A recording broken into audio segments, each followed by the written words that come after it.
Makau adalah sebuah daerah khusus di RRC yang terkenal banget sebagai pusat perjudian. Di video kali ini saya mau menceritakan sebuah kisah nyata di mana perjudian berakhir dengan pembunuhan. Dan bukan hanya itu, bagaimana mayat korban-korbannya ini dimasak dan dijual di salah satu restoran yang terkenal di Makau.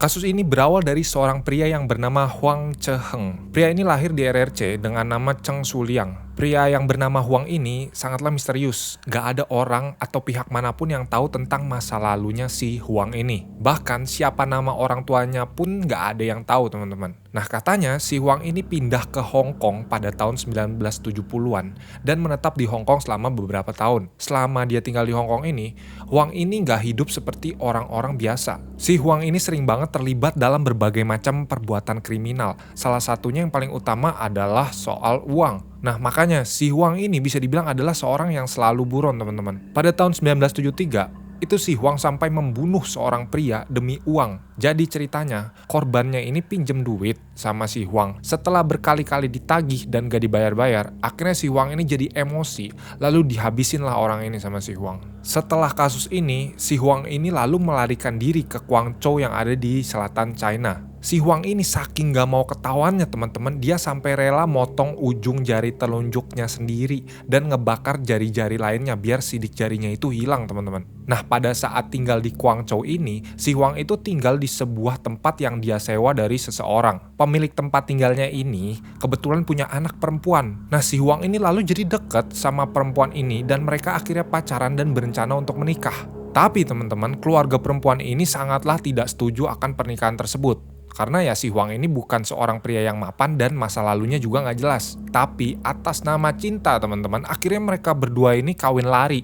Dan beneran lari. Larinya itu kemana? Larinya itu ke Makau, tempat yang terkenal sebagai pusat perjudian. Gak lama mereka tinggal di Makau, si Huang dan istrinya ini terlibat ke dalam hal-hal yang ilegal, teman-teman. Dan mereka ini juga kecanduan judi. Nah, di dunia perjudian inilah si Huang ketemu dengan sepasang suami istri. Namanya itu Cheng Lin dan istrinya Chen Huiyi. Si pria bernama Cheng ini adalah pemilik sebuah restoran yang bernama Eight Immortals, atau dalam bahasa Indonesianya 8 sosok abadi. Restoran ini adalah sebuah restoran yang cukup ramai ya teman-teman dan bisa dibilang sukses. Tapi pemiliknya, si Pak Cheng ini suka banget main judi. Dan judinya ini gak tanggung-tanggung, teman-teman. Pada suatu hari di tahun 1984, si Cheng ini itu lagi main judi di suatu tempat. Dan salah satu lawannya itu adalah si Huang. Waktu itu, si Cheng ini lagi kalah banyak banget. Dan dia ini lagi minus kira-kira kalau dirupiahin itu sampai 300 juta, teman-teman. Nah, waktu itu hutang 300 jutanya itu harus dibayar kepada si Huang yang lagi menang. Si Cheng ini harus ngelunasin hutangnya yang 300 juta itu dalam waktu 1 tahun, teman-teman. Kalau nggak bisa bayar dalam setahun, restoran dia yang namanya Eight Immortals itu harus dia kasih ke si Huang. Nah, si Cheng ini udah kalah banyak, waktu itu dia main sama istrinya ya. Bukannya malah pulang dan stop judi, ngelunasin utang-utangnya. Mereka ini malahan nantangin si Huang buat main lagi, dengan harapan mereka bisa membalikan keadaan. Tapi teman-teman yang ada, si Cheng ini malah kalah terus dan utangnya yang tadinya cuma 300 juta malah jadi lebih dari 1 miliar, teman-teman. Dan meski hutangnya itu udah jadi 1 miliar, tapi mereka ini tetap harus bayar ke si Huang dalam waktu 1 tahun aja, jadi waktunya nggak ditambah. Atau kalau nggak bisa bayar, restorannya ini harus dikasih ke si Huang. Setahun berlalu, teman-teman, dan si Cheng dan istrinya ini, pemilik restoran ini, masih belum bisa lunasin juga utangnya. Akhirnya si Huang ini jadi kesel dan disamperin lah itu si Cheng dan keluarganya di restoran mereka pada tanggal 4 Agustus 1985. Waktu itu di restoran kondisinya ada 9 anggota keluarga Cheng yang lagi siap-siap untuk jualan besok. Lalu si Huang ini minta si Cheng untuk lunasin hutangnya sekarang juga. Tapi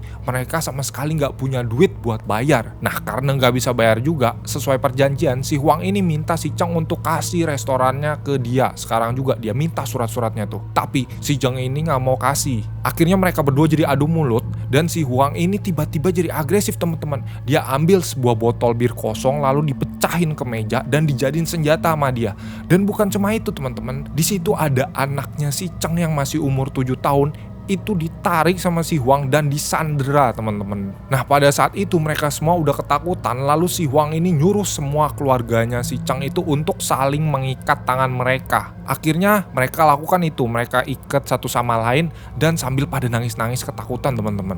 Tiba-tiba aja ada seorang anggota keluarga, cewek ya, itu berhasil lepas ikatannya dan dia berusaha lari dari restoran itu. Tapi yang ada teman-teman, dia ini malah ketangkep sama si Huang dan si Huang itu langsung refleks nusuk lehernya pakai botol bir yang tadi pecah itu teman-teman.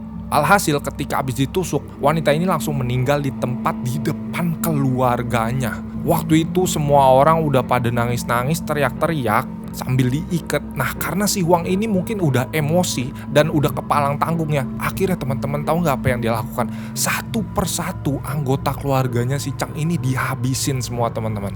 Ada yang ditusuk pakai botol bir dan ada juga yang dicekek lehernya sampai mati. Nah setelah menghabiskan 9 orang itu teman-teman, si Huang lihat-lihat nih, kok ada satu cewek yang biasanya kerja di sini tapi hari ini nggak ada ya.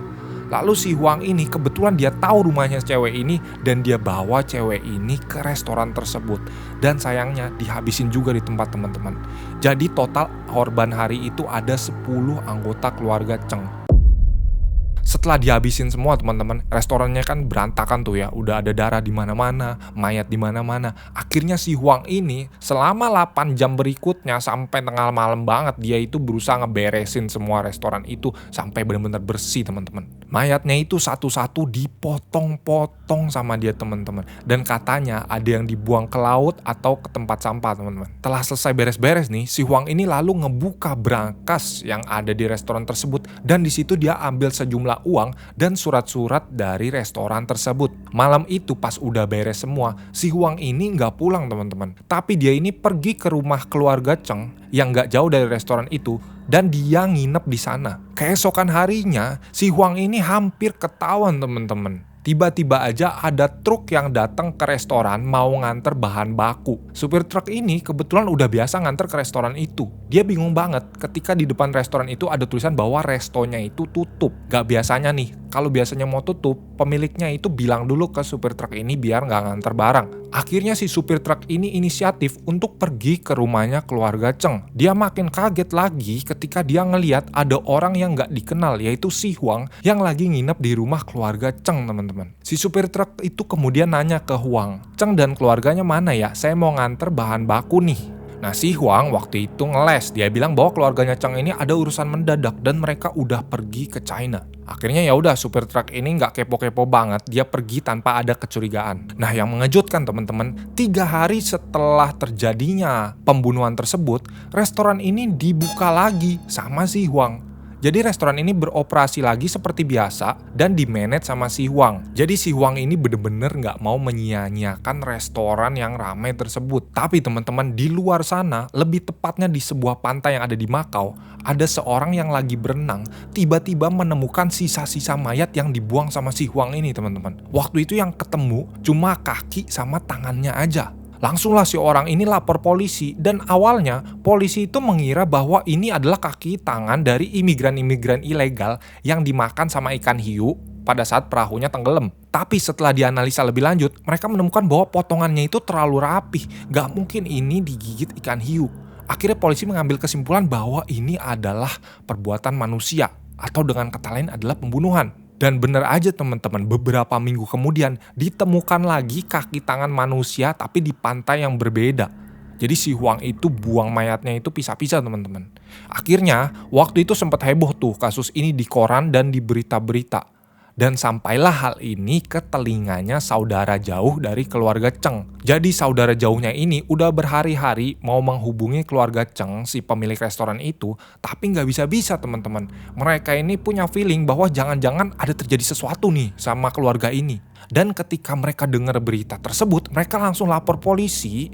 Dan setelah beberapa lama polisi menginvestigasi lebih lanjut, mereka mengambil kesimpulan bahwa kaki dan tangan yang ditemukan di pantai itu adalah milik keluarga Cheng. Polisi pada saat itu juga udah mulai curiga, kok restoran yang namanya Eight Immortals ini udah nggak lagi dikelola sama keluarga Cheng, tapi malah dikelola oleh orang lain, yaitu si Huang. Tapi meski polisi curiga, waktu itu mereka juga nggak bisa berbuat apa-apa. Karena si Huang ini pegang surat-surat kepemilikan restoran tersebut. Dan dia juga nggak bisa dikaitkan dengan pembunuhan tersebut. Tapi tetap aja teman-teman, polisi mulai saat itu langsung mengawasi semua gerak-geriknya si Huang. Dan waktu itu polisi setelah menyelidiki lebih lanjut, mereka juga menemukan bahwa rumahnya keluarga si Cheng ini kok malah disewain sama si Huang buat nambah-nambah pemasukan dia. Polisi makin curiga nih sama si Huang. Waktu itu mereka langsung menggeledah dokumen-dokumen yang dipegang sama si Huang dan ditemukanlah di sana dokumen-dokumen punya keluarga Cheng dan juga ditemukan kartu pelajar anak-anak dan ponakannya si Cheng, teman-teman. Pada saat itu polisi langsung pergi buat nangkep si Huang. Meski waktu itu Huang berusaha untuk kabur ke China, akhirnya dia ketangkep juga pada tanggal 28 September 1986, setahun setelah terjadinya pembunuhan tersebut. Dan setelah ketangkep, diinterogasi, awalnya si Huang ini nggak mau mengaku. Tapi 4 hari kemudian, Huang akhirnya mengaku ke polisi dan menjelaskan secara detail perbuatan yang ia lakukan terhadap 10 anggota keluarga Cheng. Akhirnya si Huang ini dipenjara. Dan di penjara ini si Huang bener-bener kena batunya, teman-teman. Dia ini sering banget digebukin sama narapidana lain, gak tahu kenapa. Dan akhirnya dia ini mencoba bunuh diri berkali-kali, tapi gagal, teman-teman.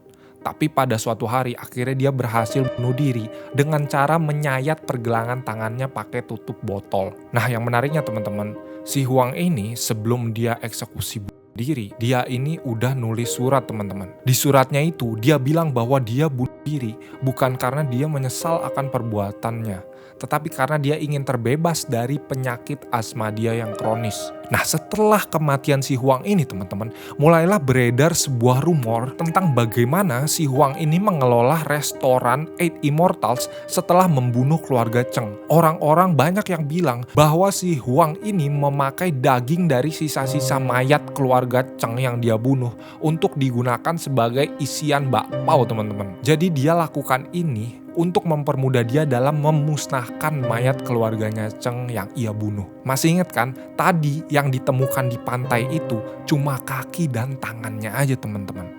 Lalu pertanyaannya, sisa mayatnya, kepalanya, badannya, itu dikemanain sama dia? Gimana teman-teman menurut kalian mengenai kekejaman yang dilakukan oleh seorang bernama Huang Cheheng ini? Tulis pendapat kalian di kolom komentar dan jangan lupa nonton video satu ini yang gak kalah serunya. Terima kasih dan sampai jumpa.